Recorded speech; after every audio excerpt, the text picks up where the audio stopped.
ఓం శాంతి. ఈరోజు జనవరి 6వ తేదీ 2025. శివబాబా వినిపించిన మురళి సారాంశము.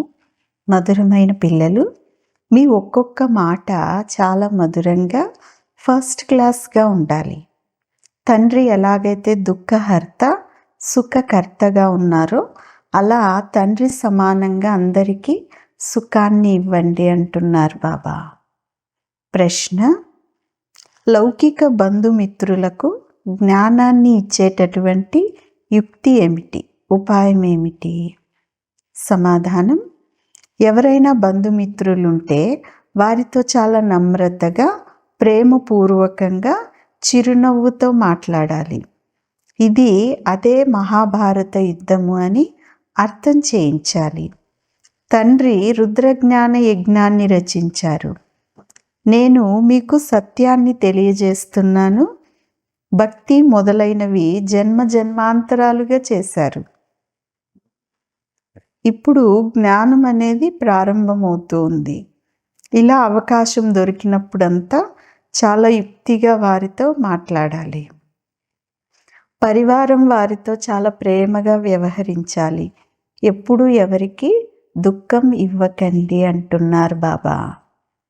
పాట: చివరికి ఆ రోజు నేడు వచ్చేసింది. తండ్రి కోసం వెతుకుతూ వెతుకుతూ ఆ తండ్రిని పొందినటువంటి రోజు నేడు వచ్చేసింది అని పిల్లలు తండ్రికి చెప్తూ వచ్చారు. మంచిది. మధురాతి మధురమైన అపురూపమైన పిల్లలకు తల్లి, తండ్రి, బాప్దాదాల యొక్క ప్రియ స్మృతులు మరియు గుడ్ మార్నింగ్. ఆత్మిక తండ్రి, ఆత్మిక పిల్లలకు నమస్తే. ఆత్మిక పిల్లలు ఆత్మిక తల్లి తండ్రికి ప్రియ స్మృతులు, గుడ్ మార్నింగ్ మరియు నమస్తే నమస్తే. ధారణ కొరకు ముఖ్యమైన సారం. మొదటి పాయింట్: వ్యాపారము మొదలైన వాటి నుండి సెలవు లభిస్తే స్మృతి యాత్రలో ఉండే వ్రతాన్ని తీసుకోవాలి. మాయపై విజయాన్ని ప్రాప్తి చేసుకునేందుకు స్మృతిలో ఉండే శ్రమ చేయాలి అంటున్నారు బాబా. రెండవ పాయింట్: చాలా నమ్రత మరియు ప్రేమ భావముతో మందహాసం చేస్తూ, అంటే చిరునవ్వు నవ్వుతూ బంధుమిత్రులకు సేవ చేయాలి. వారిలో బుద్ధిని భ్రమించనీయకూడదు, అంటే మన బుద్ధి వాళ్ళ స్మృతిలో ఉండకూడదు. ప్రీతితో తండ్రి పరిచయం అనేది ఇవ్వాలి అంటున్నారు బాబా. ఈరోజు వరదానం: నడుస్తూ తిరుగుతూ ఫరిస్తా స్వరూపాన్ని సాక్షాత్కారాన్ని చేయించేవారు సాక్షాత్కార మూర్తి భవ.